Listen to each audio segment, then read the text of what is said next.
Hello बच्चों, हमने अपने लास्ट क्लास में इकोलॉजी का पहला chapter organism and population cover किया था। आज हम लोग इकोसिस्टम चैप्टर स्टार्ट कर रहे हैं। So before starting this class I want to say that कृपया कर प्लीज़ जितना हो सके घर के अंदर रहें और पढ़ाई पर ध्यान दें। जो टाइम मिला है इसका पूरी तरीके से यूटिलाइज करें। So without wasting time start करते हैं। तो पहले बेटा ये सीखते हैं कि इकोसिस्टम टर्म किसने कॉइन किया था। तो इकोसिस्टम टर्म सबसे पहले कॉइन किया था आर्थर जी टेंसले ने। Arthur G Tansley, okay, coined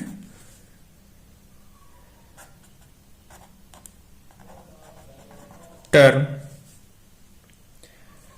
तो टेंसले ने इकोसिस्टम के बारे में जो बात कही है वो ये कही है कि इकोसिस्टम जो है वो सिंबल है स्ट्रक्चर एंड फंक्शन का, वो भी नेचर के।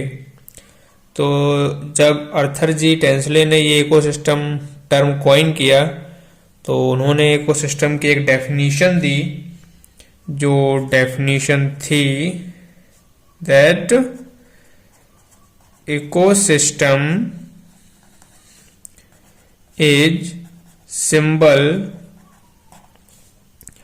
Of structure and function of nature. Now बात करते हैं आगे कि इकोसिस्टम के फादर किसको कहा जाता है। तो हम बात करें father of ecosystem ecology. Father of ecosystem ecology that is Eugene Odum, जिन्हें हम लोग ईपी ओडम के नाम से भी जानते हैं। ये हमारे फादर ऑफ इकोलॉजी सिस्टम है, इकोसिस्टम इकोलॉजी कहे जाते हैं। ओडम ने भी अपने अकॉर्डिंग एक डेफिनेशन दी थी। वो डेफिनेशन में उन्होंने कहा था कि इकोसिस्टम जो है वो smallest structure and functional unit है नेचर का, एनवायरनमेंट का। सो इनके according ecosystem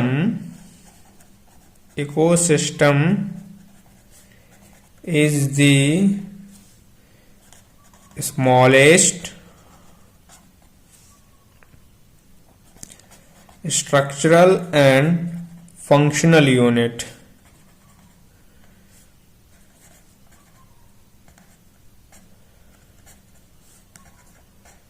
of nature।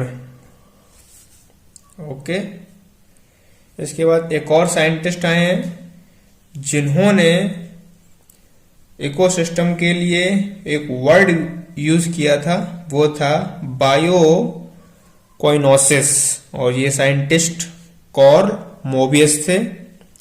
So scientist was Karl Mobius. इन्होंने इकोसिस्टम के लिए टर्म दिया था, that term is biocoenosis for ecosystem. बात करते हैं कि इकोसिस्टम की डेफिनेशन क्या रखी गई है।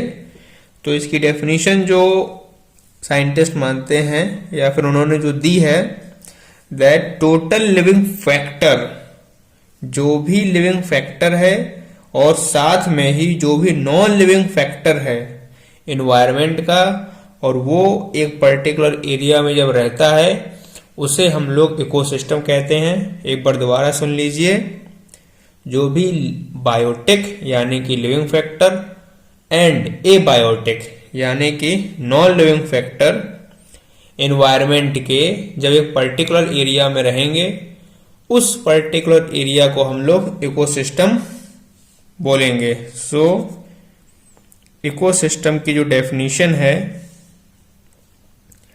वो है टोटल लिविंग फैक्टर, जिसे हम लोग biotic, and total non living factor, non living factor जिसे हम लोग एबायोटिक बोलते हैं, वो भी किसका, ऑफ द एनवायरमेंट, जो कि प्रेजेंट होगा एक पर्टिकुलर एरिया में।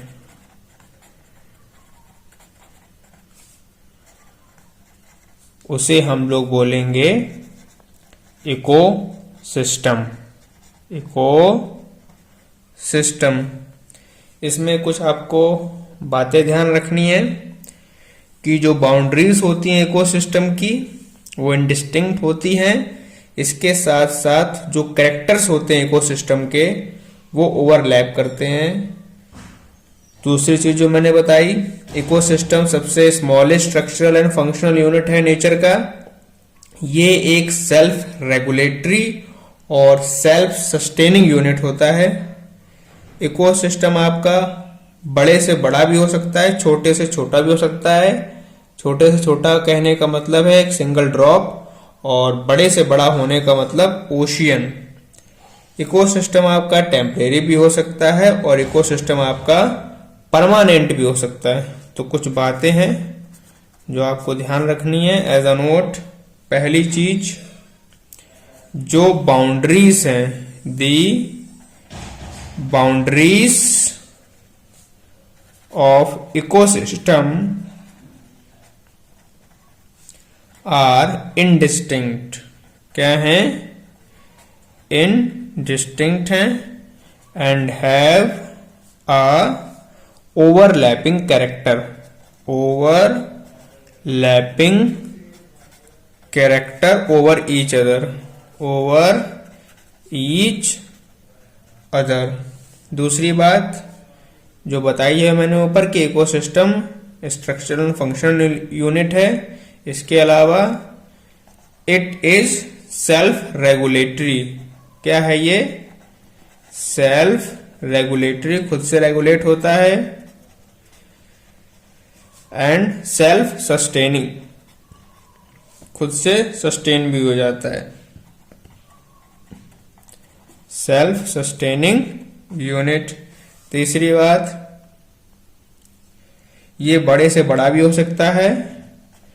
इट कैन बी लार्ज और स्मॉल। लास्ट बात, इट कैन बी टेम्परेरी और permanent. It can be temporary और परमानेंट। ओके, सो ये आपको कुछ बातें ध्यान रखनी है इकोसिस्टम के बारे में। अब बात करेंगे टाइप ऑफ इकोसिस्टम की। Type of eco system. तो बच्चों, दो टाइप के इकोसिस्टम होते हैं। पहला होता है हमारा natural ecosystem. Natural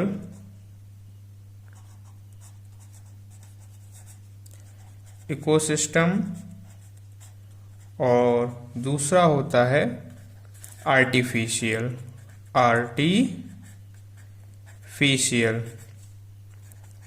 eco system. तो नेचुरल इकोसिस्टम वर्ड से ही समझ गए होंगे, जो बाय नेचर हो, और आर्टिफिशियल जो मैन मेड हो। तो नेचुरल इकोसिस्टम में ही दो टाइप के इकोसिस्टम होते हैं। पहला होता है हमारा टेरेस्ट्रियल, मतलब कि जमीन, और दूसरा होता है हमारा एक्वेटिक, मतलब कि water. Terrestrial ecosystem and aquatic ecosystem. Terrestrial ecosystem के एग्जाम्पल की बात करें तो जैसे कि फॉरेस्ट, ग्रासलैंड, डेजर्ट, है ना, ये सभी इकोसिस्टम है। और एक्वाटिक इकोसिस्टम की जब बात करते हैं तो एक्वाटिक इकोसिस्टम अगेन दो पार्ट्स में डिवाइड किया जाता है। पहला है लैंटिक इकोसिस्टम और दूसरा है लॉटिक इकोसिस्टम। क्या है? Lotic ecosystem. ठीक है। लैंटिक इकोसिस्टम का मतलब जहां पर पानी जमा रहे, अर्थात मूव ना करता हो। क्या मतलब इंग्लिश में? Stagnant, stagnant water. ठीक है। जैसे कि आपके लेक में, पॉन्ड में, यहाँ पानी बहता नहीं है, हमेशा ठहरा हुआ रहता है। और लॉटिक इकोसिस्टम रनिंग वाटर के लिए। किसके लिए?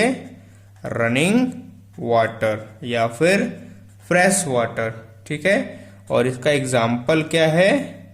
रिवर, जहां पर पानी हमेशा बहता रहता है। अब बात करते हैं आर्टिफिशियल इकोसिस्टम की। तो आर्टिफिशियल इकोसिस्टम हमारा मैन मेड होता है, हम लोग खुद तैयार करते हैं इनको। इसके एग्जाम्पल कौन कौन से हैं आर्टिफिशियल के? हमने क्रॉप लैंड बनाया है। क्या? Crop land. इसके अलावा हम सभी बनाते हैं घरों में अपने गार्डन्स। ये सब हमारे आर्टिफिशियल इकोसिस्टम होते हैं। अब साइज के हिसाब से जो इकोसिस्टम है उनको देखते हैं। इसके बाद हमने on the basis of size हमने इकोसिस्टम को डिवाइड किया है। On the basis of size, size के बेस पे पहला जो हमारा इकोसिस्टम होता है वो होता है मेगा इकोसिस्टम। क्या होता है? मेगा इकोसिस्टम, जिसका एग्जाम्पल है ओशियन। ठीक है। और दूसरा सी, अर्थ पे इससे बड़ा कोई इकोसिस्टम नहीं है। दूसरा मैक्रो, मैक्रो इकोसिस्टम, इसका एग्जाम्पल फॉरेस्ट है। तीसरे माइक्रो, क्या? माइक्रो इकोसिस्टम, जिसका एग्जाम्पल पॉन्ड है। और फोर्थ वन नैनो इकोसिस्टम। क्या? नैनो इकोसिस्टम, जिसका एग्जाम्पल हम कह सकते हैं ड्रॉप ऑफ वाटर। एक वाटर के ड्रॉप में भी इकोसिस्टम एग्जिस्ट करता है। जैसे कि एक वाटर अगर कंटामिनेटेड है तो उसके एक ड्रॉप वाटर में भी मिलियंस ऑफ बैक्टीरियाज प्रेजेंट होते हैं। तो साइज के बाद अब हम बात करते हैं कंपोनेंट्स ऑफ इकोसिस्टम। क्या? कंपोनेंट्स ऑफ इकोसिस्टम, कि हमारे इकोसिस्टम के या फिर किसी भी इकोसिस्टम के कंपोनेंट्स क्या क्या होते हैं। तो जनरली कोई भी इकोसिस्टम है वो दो कंपोनेंट से मिलकर बना होता है। पहला बायोटिक और दूसरा एबायोटिक। ठीक है। Biotic means living, abiotic means non living. अब बात करते हैं सबसे पहले बायोटिक कंपोनेंट की। बायोटिक कंपोनेंट, तो बायोटिक कंपोनेंट्स आप समझ गए होंगे जो कि लिविंग थिंग से बनता है, फॉर्म्ड बाय लिविंग थिंग्स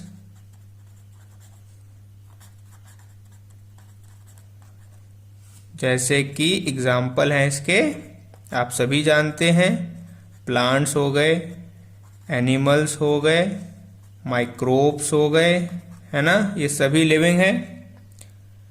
अब बात करते हैं बायोटिक कंपोनेंट में भी टाइप्स ऑफ बायोटिक कंपोनेंट।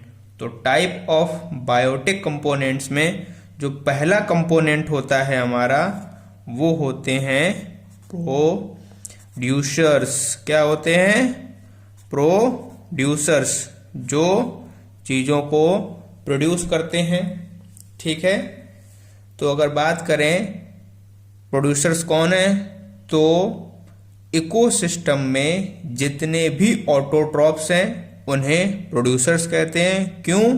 क्योंकि autotrophs are able to prepare their own food. ठीक है, जिसमें के हमारे सभी के सभी ग्रीन प्लांट्स मेन प्रोड्यूसर्स होते हैं। उनके अंदर फोटोसिंथेसिस होती है। वो करते क्या हैं? सोलार एनर्जी को एब्जॉर्ब करते हैं और उसको केमिकल एनर्जी में चेंज कर देते हैं। इसीलिए उनको हम कई बार कन्वर्टर्स भी बोलते हैं और ट्रांसड्यूसर्स भी बोलते हैं। ट्रांसड्यूसर्स वर्ड्स आपने फिजिक्स में पढ़ा होगा, जो एक फॉर्म ऑफ एनर्जी को दूसरी फॉर्म ऑफ एनर्जी में चेंज कर दे। तो कई बार प्रोड्यूसर्स को हम लोग ट्रांसड्यूसर्स भी बोलते हैं। तो इसमें कौन कौन आएंगे? ऑल दी ऑटोट्रॉप्स, ऑटोट्रॉप्स, ठीक है, ऑफ इको सिस्टम। ठीक है, प्रोड्यूसर्स की दूसरी कैरेक्टरिस्टिक की बात करें, they prepare their own food. They prepare their own food. इसमें सभी के सभी क्या आ जाएंगे? Green plants, green plants. ठीक है, ये हमारे मेन प्रोड्यूसर्स हैं। क्या हैं? Main producers. इनमें कौन सी प्रोसेस होती है? फोटोसिंथेसिस होती है, जैसा मैंने बताया। ऑल्सो कॉल्ड, और इनको हम लोग कन्वर्टर्स और किस नाम से जानते हैं? ट्रांसड्यूसर्स। किस नाम से? ट्रांसड्यूसर्स। करते क्या हैं? एब्जॉर्ब करते हैं सोलार एनर्जी को या फिर सोलर एनर्जी को, और कन्वर्ट करते हैं उसको, convert it into chemical energy. इसीलिए उनको हम लोग क्या बोलते हैं? कन्वर्टर्स और ट्रांसड्यूसर्स। ठीक है, जो भी एनर्जी हमारे इकोसिस्टम में या फिर किसी भी इकोसिस्टम में एंटर करती है, वो थ्रू प्रोड्यूसर्स ही करेगी। और हम जानते हैं कि हमारे अर्थ पे जो अल्टीमेट सोर्स है एनर्जी का, वो सोलार एनर्जी है, और यही एनर्जी अवेलेबल है for the remaining living organisms. तो ये हो गया पहला कंपोनेंट बायोटिक कंपोनेंट का। अगर हम एक और तरीके से देखें, हमारे एक्वाटिक इकोसिस्टम में जो हमारे प्रोड्यूसर्स हैं, एक्वाटिक, किसमें? इन एक्वाटिक इको सिस्टम। तो बताइए, एक्वाटिक इकोसिस्टम में प्रोड्यूसर्स हमारे कौन से होंगे? एक्वाटिक इकोसिस्टम में फाइटोप्लैंक्टन प्रोड्यूसर्स कहे जाते हैं। और फाइटोप्लैंक्टन्स क्या होते हैं? Floating plants. क्या होते हैं? Floating plants. फ्लोटिंग प्लांट्स, जिन्हें हम लोग क्या बोलते हैं? Phyto plankton. ये क्या होते हैं? मेन या फिर major producers are the major producers. ठीक है, किसमें? एक्वाटिक इकोसिस्टम में। ये बात आपको ध्यान रखनी है। अब बायोटिक कंपोनेंट का जो दूसरा कंपोनेंट होता है वो होता है कंज्यूमर। ठीक है, प्रोड्यूसर्स का काम क्या है? चीजों को प्रोड्यूस करना, और कंज्यूमर का काम क्या है? कंज्यूम करना। कंज्यूमर्स में कौन कौन आएंगे? कंज्यूमर्स में हमारे सभी हेट्रोट्रॉप्स आ जाएंगे। ये डायरेक्टली और इनडायरेक्टली डिपेंड करते हैं प्रोड्यूसर्स पर अपने फूड के लिए। सो कंज्यूमर्स में कौन आएंगे? ऑल दी हेट्रोट्रॉप्स, सभी हेट्रोट्रॉप्स आ जाएंगे ऑफ द इको सिस्टम। ठीक है, ये क्या? डायरेक्टली और इनडायरेक्टली किस पर डिपेंड हैं? डिपेंड करते हैं ऑन प्रोड्यूसर्स। किसके लिए? फूड के लिए, फॉर फूड। डायरेक्टली का मतलब क्या है? जो डायरेक्ट प्रोड्यूसर से एनर्जी लेते हैं, कौन है वो? हर्बीवोर्स। और इनडायरेक्टली कार्निवोर्स, क्योंकि कार्निवोर्स हर्बीवोर्स को खाते हैं और हर्बीवोर्स प्रोड्यूसर्स को खाते हैं। तो इनडायरेक्टली प्रोड्यूसर्स के द्वारा जो एनर्जी प्रोड्यूस की जा रही है वो कार्निवोर्स के पास पहुंच जाती है। अब हम बात करेंगे कंज्यूमर में भी टाइप ऑफ कंज्यूमर कौन कौन से होते हैं। तो टाइप ऑफ कंज्यूमर्स में हमारे मैक्रो कंज्यूमर्स आते हैं और माइक्रो कंज्यूमर्स आते हैं। सो टाइप्स ऑफ कंज्यूमर्स। ठीक है, इसके दो कंपोनेंट हैं। एक है हमारा मैक्रो और दूसरा है माइक्रो। सबसे पहले बात करते हैं मैक्रो कंज्यूमर्स की। मैक्रो कंज्यूमर्स, ठीक है, मैक्रो कंज्यूमर्स में हमारे फैगेटोट्रॉप्स, जिनको हम लोग होलोजोइक भी बोलते हैं, कौन कौन आएंगे मैक्रो में? फैगोट्रॉप्स और होलोजोइक। ठीक है, फैगोट्रॉप्स और होलोजोइक क्या होते हैं? ये वो कंज्यूमर्स होते हैं जो अपना फूड बॉडी के अंदर डाइजेस्ट करते हैं, या फिर ऐसे organisms which digest their food inside the body. So इनकी डेफिनेशन क्या है? They digest their food inside the body। ठीक है,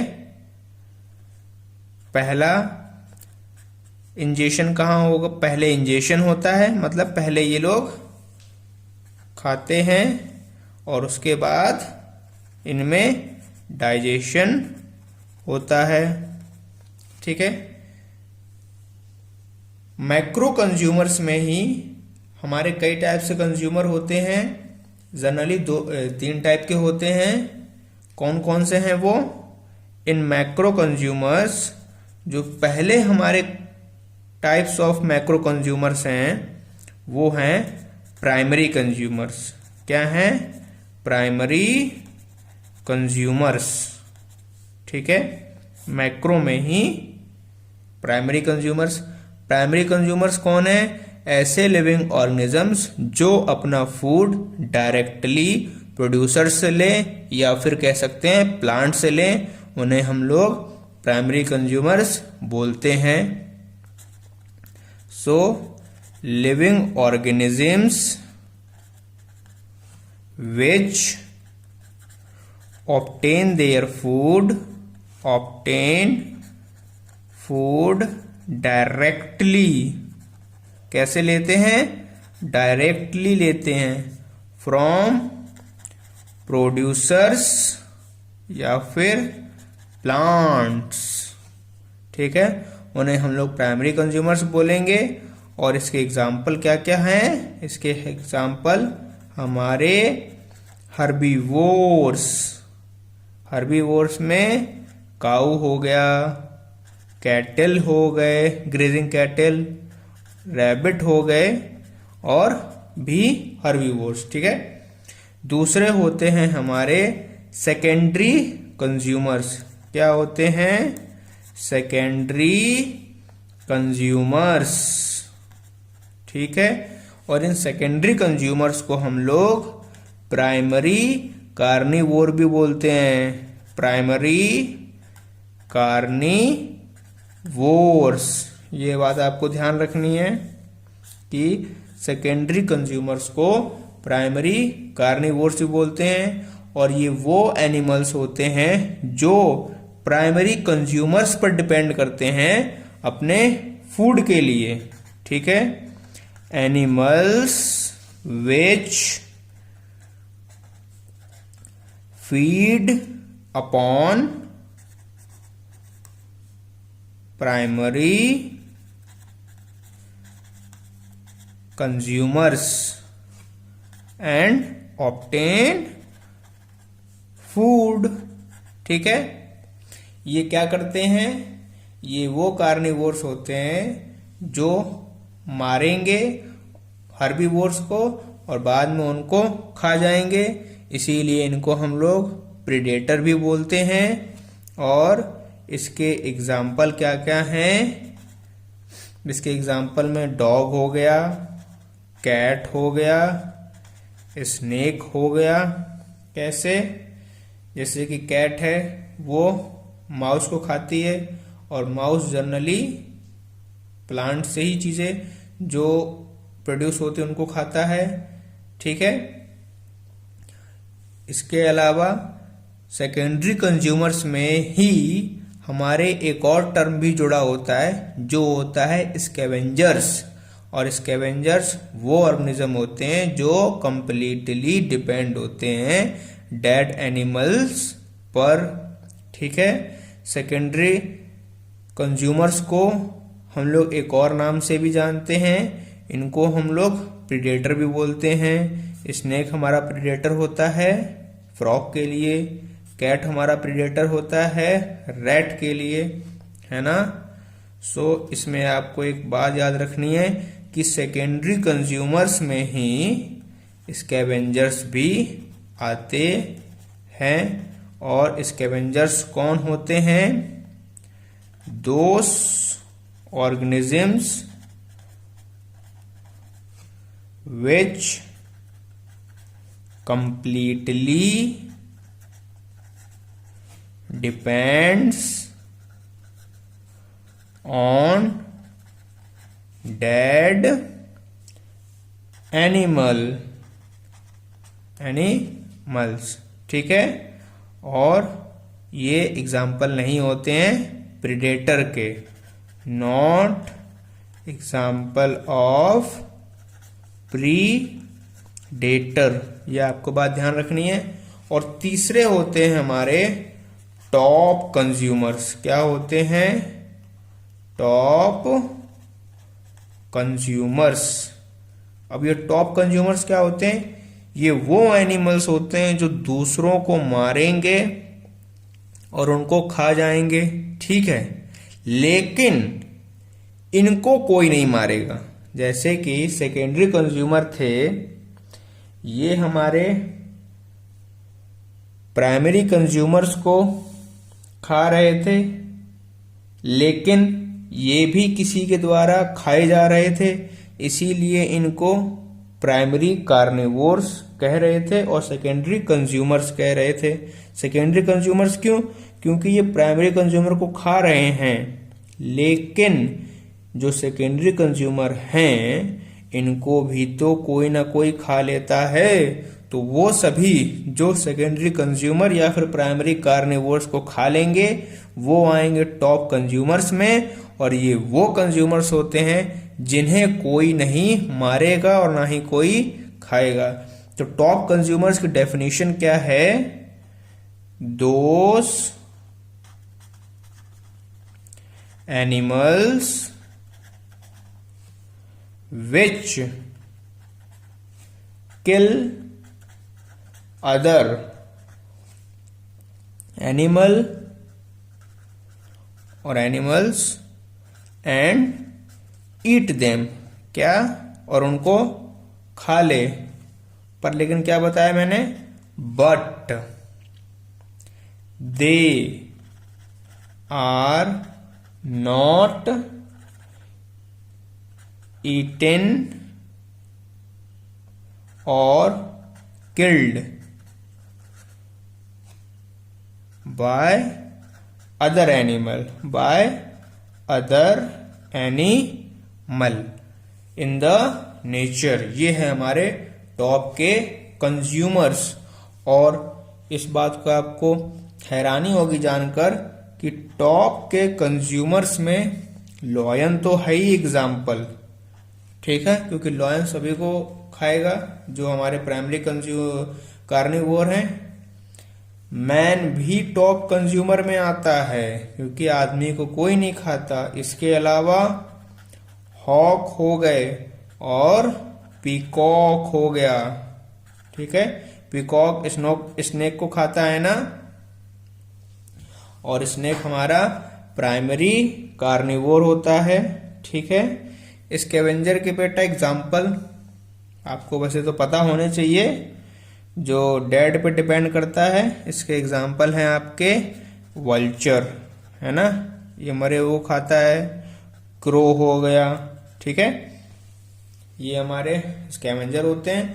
तो आपको ये क्लियर हो गया होगा टाइप्स ऑफ कंज्यूमर में मैक्रो और माइक्रो, और मैक्रो कंज्यूमर्स में प्राइमरी कंज्यूमर्स जो वो ऑर्गेनिजम्स होते हैं जो डायरेक्टली अपना फूड प्रोड्यूसर से लेंगे। सेकेंडरी कंज्यूमर्स जिनको हम लोग प्राइमरी कार्निवोर्स भी बोलते हैं, ये अपने खाने के लिए प्राइमरी कंज्यूमर्स पे डिपेंड करते हैं। इसके बाद टॉप कंज्यूमर्स जो कि सेकेंडरी कंज्यूमर्स पर डिपेंड है, और टॉप कंज्यूमर्स दूसरे एनिमल को मारेंगे खाएंगे, लेकिन इनको कोई ना तो मारेगा ना खाएगा। स्कैवेंजर्स वो होते हैं जो कंप्लीटली डिपेंड करते हैं डेड एनिमल्स पर। इसके एग्जाम्पल वल्चर, क्रो और फॉक्स भी होता है। अब हम बात करेंगे माइक्रो कंज्यूमर्स की। So micro consumers, micro consumers, ठीक है। माइक्रो कंज्यूमर्स की अगर बात करें तो इनको हम लोग डीकम्पोजर्स भी बोलते हैं। क्या बोलते हैं? डीकम्पोजर्स। और इनको हम लोग एक और नाम से भी जानते हैं, सैप्रोट्रॉप्स। किस नाम से? सैप्रोट्रॉप्स। या फिर इसी में आपको पढ़ना है ऑस्मोट्रॉप्स भी, ठीक है। तो माइक्रो कंज्यूमर्स को डिकम्पोजर्स, सैप्रोट्रॉप्स और ऑस्मोट्रॉप्स भी बोलते हैं। ये होते क्या है पहले ये बात करते हैं। तो ये वो लिविंग ऑर्गेनिजम्स होते हैं जो डिकम्पोज करेंगे डेड बॉडी को, वो भी किसकी? प्रोड्यूसर्स की या फिर कंज्यूमर्स की, और उनसे एनर्जी को लेंगे, ठीक है। सो इनकी डेफिनेशन क्या बनती है? Those living organism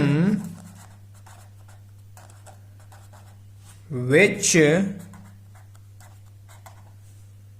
decompose the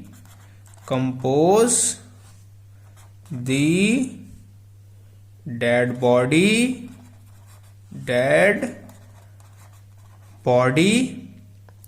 of producers and consumers, ठीक है, are known, क्या बोलते हैं, decomposers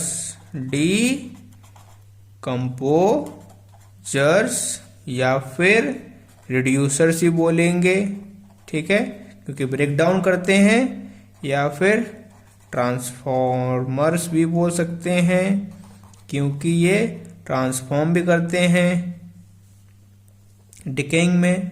और जो ऑस्मोट्रॉप्स, क्या बोल सकते हैं, ऑस्मोट्रॉप्स, ठीक है। इसमें कुछ आपको बात ध्यान रखनी है, जो मेन डिकम्पोजर्स हैं हमारे इकोसिस्टम के, वो हैं बैक्टीरिया और फंजाई। जो डिकम्पोजर्स हैं ये एक सिग्निफिकेंट रोल प्ले करते हैं मिनरल साइकिल में, क्योंकि डिकम्पोजर्स रिस्पॉन्सिबल होते हैं कन्वर्ट करने के लिए कॉम्प्लेक्स ऑर्गेनिक मटेरियल को, डेड एनिमल का या फिर प्लांट का, उसको चेंज करते हैं वो सिंपलर ऑर्गेनिक मैटर में through the process of decomposition, जिसमें से वो मिनरल सब्सटेंसेस को रिलीज कर देते हैं सॉइल में, और सॉइल से फिर प्रोड्यूसर्स हैं जो हमारे प्लांट्स हैं वो मिनरल्स को एब्जॉर्ब कर लेते हैं। सो जो बातें आपको कुछ ध्यान रखनी है कि जो मेन डिकम्पोजर्स हैं, मेन डिकम्पोजर्स इकोसिस्टम में हमारे वो कौन कौन हैं, आर बैक्टीरिया एंड फंजाई। ये क्या करते हैं, सबसे पहली बात इनका रोल क्या है, सिग्निफिकेंट रोल है इनका एक तो किसमें, मिनरल साइकिल में, किसमें, मिनरल साइकिल में। ये रिस्पॉन्सिबल है किसके लिए, फॉर कन्वर्टिंग कॉम्प्लेक्स, बताया था मैंने अभी, कॉम्प्लेक्स ऑर्गेनिक मटेरियल, वो भी किसका, डेड एनिमल और प्लांट का, डेड एनिमल और plants into simpler organic matter, ठीक है, through the process of decomposition. किस प्रोसेस से,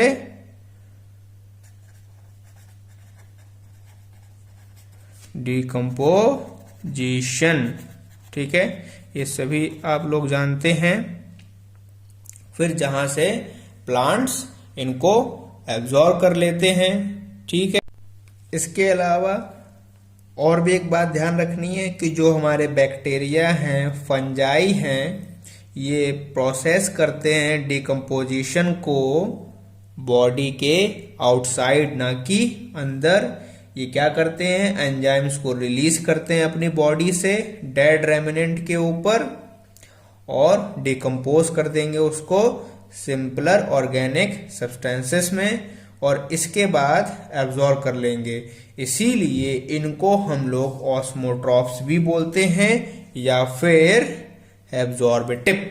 सो तीसरी बात क्या ध्यान रखनी है आपको कि बैक्टीरिया और फंजाई में, इन बैक्टीरिया एंड फंजाई जो प्रोसेस है डिकम्पोजिशन की,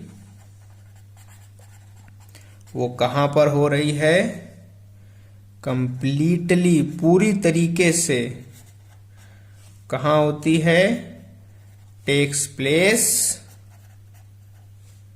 आउटसाइड दी बॉडी। ठीक है, ये बात आपको ध्यान रखनी है। इसके अलावा कुछ हमारे स्पेशल पॉइंट हैं बायोटिक फैक्टर के।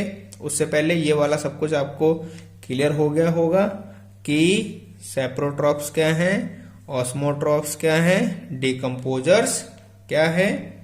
ऑस्मोट्रॉप्स क्या है? जैसे कि मैंने बताया, फंजाई और बैक्टीरिया जो हैं ये डिकम्पोज करते हैं बॉडी के आउटसाइड, इसके बाद इसको एब्जॉर्ब कर लेते हैं। तो जो ऐसा करते हैं उन्हीं को ही ऑस्मोट्रॉप्स बोलते हैं। अब कुछ स्पेशल पॉइंट हैं।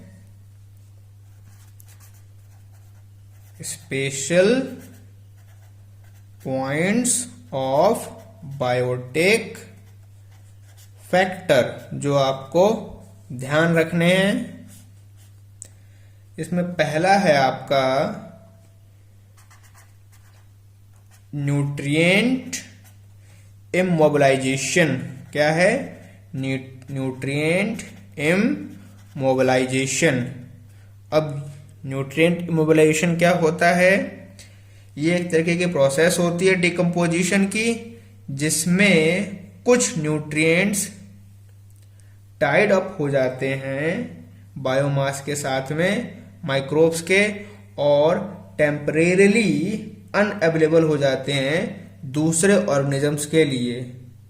तो जो इस टाइप का इनकॉर्पोरेशन होता है लिविंग माइक्रोब में, उसी को हम लोग बोलते हैं न्यूट्रिएंट इमोबिलाइजेशन। मतलब कुछ समय के लिए एक तरीके से गायब हो जाना, टेम्परेरीली गायब हो जाना, ये कहलाता है न्यूट्रिएंट इमोबिलाइजेशन। सो इसकी डेफिनेशन क्या है? In the process of decomposition. किस प्रोसेस में?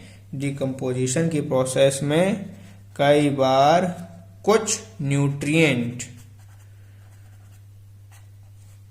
क्या हो जाते हैं? टाइड अप हो जाते हैं, या तो कहो गायब हो जाते हैं विद दी बायोमास, या फिर चिपक जाते हैं किसके? बायोमास के साथ में, माइक्रोब्स के। ठीक है, और क्या हो जाएंगे? Become temporarily unavailable. क्या हो जाएंगे? Temporarily unavailable. ठीक है, टू दी ऑर्गेनिजम्स। जो इस टाइप की इनकॉर्पोरेशन होती है, सच इनकॉर्पोरेशन इज कॉल्ड, को भी किसकी? न्यूट्रिएंट की, इज कॉल्ड न्यूट्रिएंट इमोबिलाइजेशन। ठीक है, ये बात आपको क्लियर हो गई होगी। न्यूट्रिएंट इमोबिलाइजेशन क्या होता है? मोबिलाइजेशन मतलब मूव करना, इम मतलब नहीं। जब न्यूट्रिएंट मोबिलाइज नहीं हो रहा हो उसे कहेंगे न्यूट्रिएंट इमोबिलाइजेशन। इसके अलावा अभी मैंने आपको सेकेंडरी कंज्यूमर बताए थे। उन्हीं सेकेंडरी कंज्यूमर में जब बात करते हैं एक्वाटिक सिस्टम में, किसमें? इन एक्वाटिक सिस्टम। तो एक्वाटिक सिस्टम में जो हमारा सेकेंडरी कंज्यूमर होता है, क्या? सेकेंडरी कंज्यूमर, वो क्या होता है? वेल। क्या है? वेल। इसीलिए ये एग्जाम्पल होता है किसका? ये एग्जाम्पल होता है फिल्टर फीडर का। किसका? Filter feeder. फिल्टर फीडर क्या होता है? फिल्टर फीडर वो होते हैं जो कि फीड करते हैं प्लैंकटन पे। किस पे? प्लैंकटन पे। इसीलिए इनको हम लोग फिल्टर फीडर बोलते हैं। क्यों बोलते हैं? Because it feeds on plankton. Plankton. तो स्पेशल पॉइंट जो है बायोफैक्टर का, उसमें आपको ये ध्यान रखना है कि एक्वाटिक सिस्टम में जो सेकेंडरी कंज्यूमर है वो व्हेल है, और इसे हम लोग फिल्टर फीडर भी बोलते हैं। इसके अलावा थर्ड पॉइंट जो है वो है आपका प्लांट पैरासाइट। क्या है? Plant parasites. ठीक है, इनको प्राइमरी कंज्यूमर्स भी कहा जाता है। Primary consumers. ठीक है, जबकि वाइल जो एनिमल पैरासाइट्स होते हैं, एनिमल पैरासाइट्स, एनिमल पैरासाइट में कौन कौन आएंगे? आपका इकोलाई, इसके अलावा एंट अमीबा। ठीक है, इसके अलावा हिस्टोलिटिका आता है, हिस्टोलिटिका। और क्या क्या आते हैं? लीवर फ्लूक भी आता है और टेपवॉर्म भी आता है। ये सब हमारे एनिमल पैरासाइट होते हैं, लेकिन इन्हें क्या बोलते हैं? Secondary consumers. क्या बोलते हैं? Secondary consumers. आप समझ गए होंगे क्यों प्लांट पैरासाइट्स को प्राइमरी कंज्यूमर कहा जा रहा है, क्योंकि ये डायरेक्ट प्लांट के कांटेक्ट में है, और एनिमल पैरासाइट ह्यूमन की बॉडी के अंदर होता है, जब इसीलिए इनको सेकेंडरी कंज्यूमर कहा जाता है। इसके अलावा जो हमारा फोर्थ पॉइंट है वो है आपके इंसेक्टिवोरस के बारे में। जितने भी इंसेक्टिवोरस प्लांट्स होते हैं ये डबल रोल प्ले करते हैं। पहला रोल होता है इनका प्रोड्यूसर्स का, साथ ही साथ इनका एक और रोल होता है सेकेंडरी कंज्यूमर्स का। ठीक है, जितने भी इंसेक्टिवोर्स हैं, ऑल दी इंसेक्टिवोरस। कौन से इंसेक्टिवोरस? जितने भी इंसेक्टिवोरस प्लांट्स हैं वो कौन कौन से रोल प्ले करते हैं? Play the first, double role कहेंगे। पहली बात तो डबल रोल किस प्रकार से?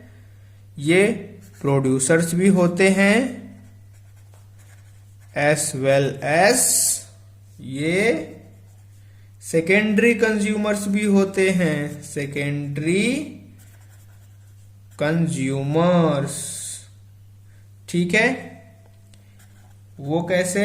क्योंकि ये सिंथेसाइज करते हैं अपना फूड फोटोसिंथेसिस से। इसके अलावा ये साथ ही साथ इंसेक्ट्स को भी खाते हैं। इनको हमने ऐसा क्यों कहा है? बिकॉज या फिर cause they synthesize their food through photosynthesis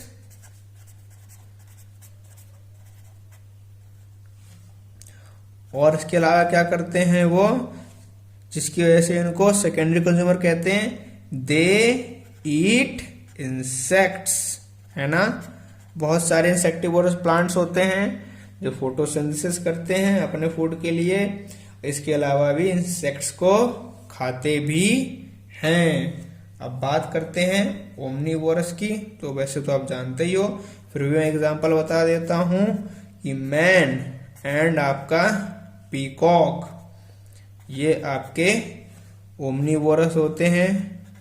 ठीक है, ये दोनों ही चीजें खा लेते हैं, इसीलिए इन्हीं में हम इनको वेजिटेरियन नॉन वेजिटेरियन भी बोल सकते हैं।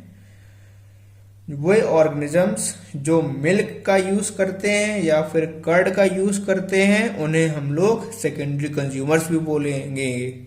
या फिर उनको हम लोग सेकेंडरी कंज्यूमर्स ही कहेंगे। सो एक और बात आपको ध्यान रखनी है स्पेशल पॉइंट्स में, जो ऑर्गेनिजम्स यूज करते हैं, which organism which use milk और कर्ड, ठीक है, आर नोन एज, उसको हम लोग क्या बोलेंगे, सेकेंडरी कंज्यूमर, ठीक है। ये आपको बात ध्यान रखनी है। इसके अलावा एक नोट है, जो इनऑर्गेनिक मटेरियल्स हैं, ऑटोट्रॉप्स हैं, डिकम्पोजर्स हैं, ये इसेंशियल है इकोसिस्टम में, लेकिन जो मैक्रो कंज्यूमर्स हैं ये इसेंशियल नहीं है।